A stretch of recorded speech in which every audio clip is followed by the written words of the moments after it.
Lagi asik-asik liburan tapi masih harus siapin konten buat minggu depan? Ini dia rahasia Opsiana Podcast. Semua konten udah gue siapin terlebih dahulu, kemudian gue atur schedule-nya. Dan semuanya gue lakuin dalam satu aplikasi aja loh. Iya bener banget, gue pakai Anchor. Semua proses produksi podcast pun jadi cepat dan mudah. Liburan gue pun jadi aman. Semuanya berkat Anchor. Tunggu apa lagi? Langsung aja pakai Anchor.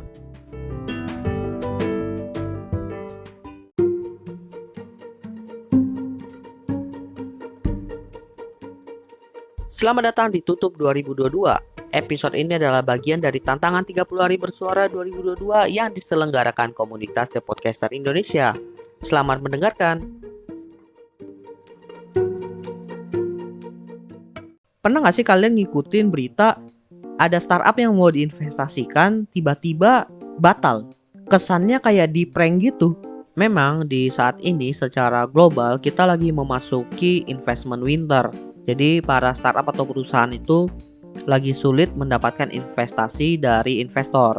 Cuma masalahnya di sini adalah pembatalan rencana investment itu bisa dibilang sudah terjadi jauh-jauh hari sebelum investment winter. Hal ini pun masih mungkin terjadi bahkan setelah investment winter berlalu.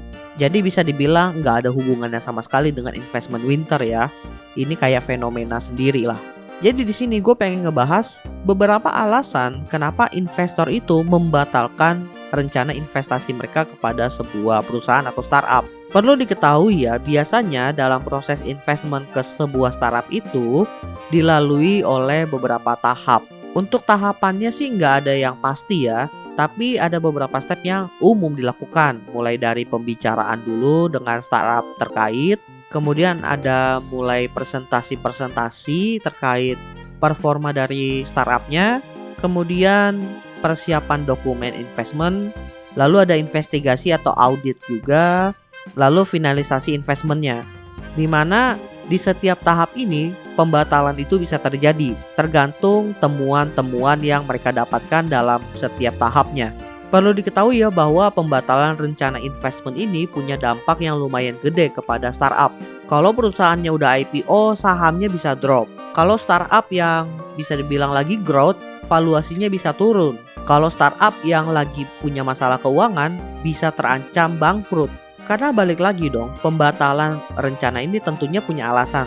Kalau alasannya ini dirilis ke publik, dampaknya tuh yang gede. Kalau alasannya cuma nggak ketemu titik tengah dalam diskusi, masih mending lah. Tapi kalau kita lihat dari kasus yang lain di mana alasannya ternyata ketahuan nih borok-boroknya, kayak kasus FTX kemarin, di mana rencana investment itu dibatalin karena ada kecurigaan terkait penyelewengan dana. Nah itu kan jadi kontroversi kan. Makanya rencana investment ini bisa dibilang menjadi bumerang yang cukup mengerikan juga kalau salah langkah. Nah, sekarang kita masuk ke intinya, di mana gue pengen ngebahas beberapa alasan kenapa investor itu membatalkan rencana investasi mereka kepada startup. Ada 5 poin di sini ya yang pengen gue bahas. Yang pertama, foundernya itu kurang pengetahuan terkait market dan juga masalah yang ingin diselesaikan. Mulai dari masalah yang ingin diselesaikan terlebih dahulu. Nah ini menjadi PR yang lumayan berat untuk para startup founder, terlebih yang masih benar-benar pemula, di mana kadang sulit mendefinisikan masalah yang dihadapi, kemudian ingin diselesaikan dengan startup mereka. Gue ambil contoh Gojek, di mana masalah yang diselesaikan oleh Gojek ini adalah kesulitan dalam mencari angkutan umum dan juga biaya yang perlu dikeluarkan itu tergolong besar jika menggunakan ojek biasa. Masalah yang harus didefinisikan di sini itu baiknya relatable dengan kehidupan masyarakat. Kemudian kalau udah mendefinisikan masalah yang relatable dengan masyarakat, kita perlu survei dulu untuk memvalidasi masalah tersebut. Tujuannya agar kita nggak mengada-ada terkait masalah yang kita utarakan. Terkadang masalah yang kita ucapkan itu yang alamin cuma kita, orang lain belum tentu mengalami. Makanya kita perlu validasi ke orang lain juga. Terus pengetahuan terkait market. Nah, pengetahuan market ini berhubungan bukan cuma tentang siapa yang beli ya, tapi juga terkait kompetitor. Bukan cuma startup aja ya, banyak pengusaha yang baru merintis juga. Ketika ditanya siapa target konsumen ya, banyak yang masih menjawab semua orang. Which is ini jawaban yang bisa dibilang cukup ngeselin sih.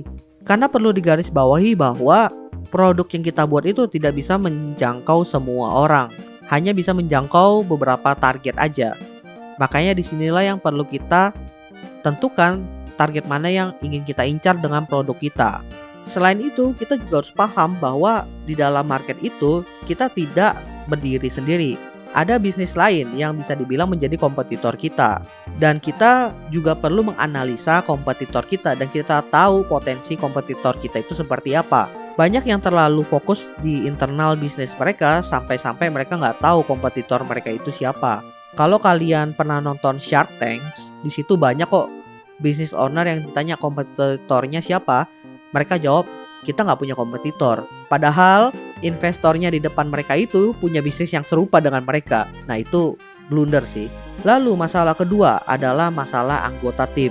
Masalah yang cukup umum terkait anggota tim adalah ternyata anggota tim kita dari dalam bisnis itu ternyata skillnya itu tidak sesuai dengan yang dibutuhkan oleh bisnisnya.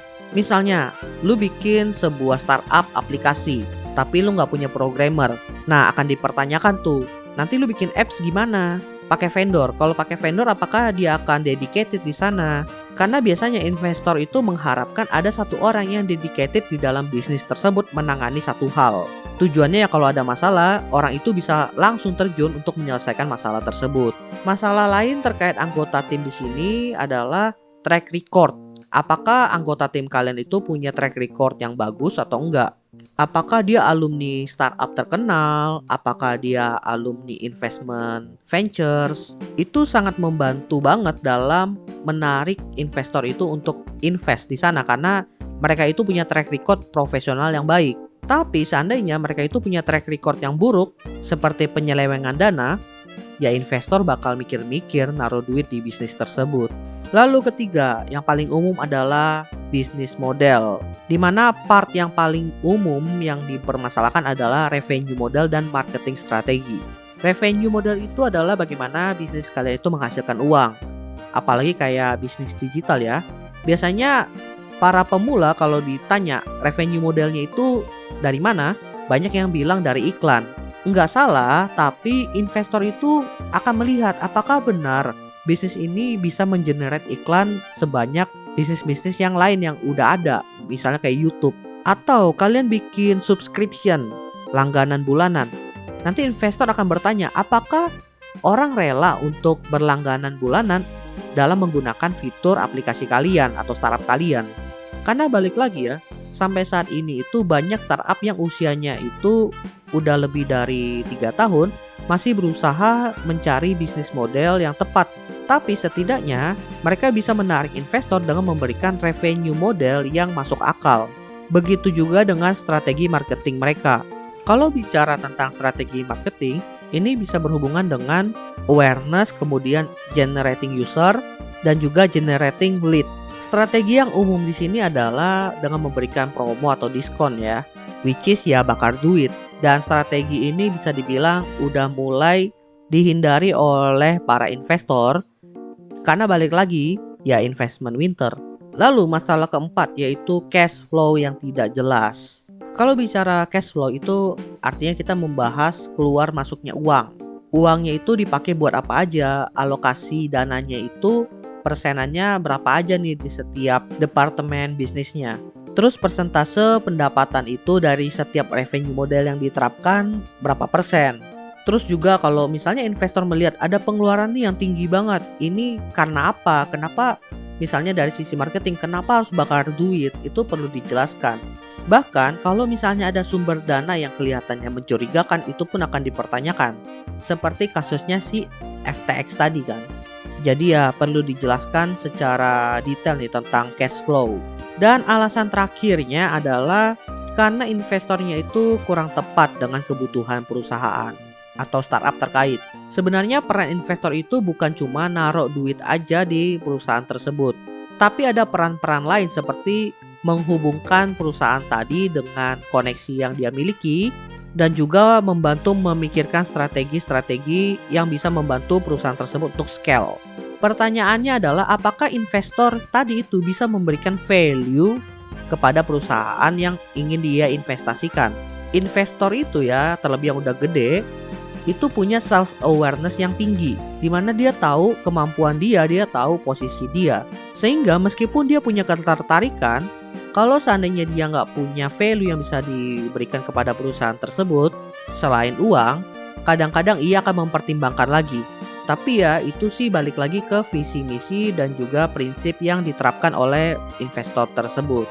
Nah, jadi itulah 5 alasan kenapa investor itu membatalkan rencana investasi terhadap sebuah startup. Semoga bermanfaat dan bisa memberikan gambaran kepada teman-teman terlebih yang lagi ngebangun startup tentang apa aja yang perlu dipersiapkan sebelum bertemu dengan investor. Gua sendiri pernah ketemu investor dan lumayan merinding juga sih ketemu mereka. Jadi saran gua dipersiapkan dengan baik-baik aja nih, mental dan juga hal-hal lain lah yang terkait bisnis kalian. Karena balik lagi, para investor itu juga rata-rata pengusaha yang pernah merintis, sehingga mereka tahu seluk-beluk terkait bisnis secara umum. Jadi kita nggak bisa mengarang-arang atau mengada-ada dalam berbicara kepada mereka. Oke, gua rasa itu aja. Thank you buat teman-teman yang sudah mendengarkan. See you next time di Tutup 2022 episode lainnya. Bye semuanya.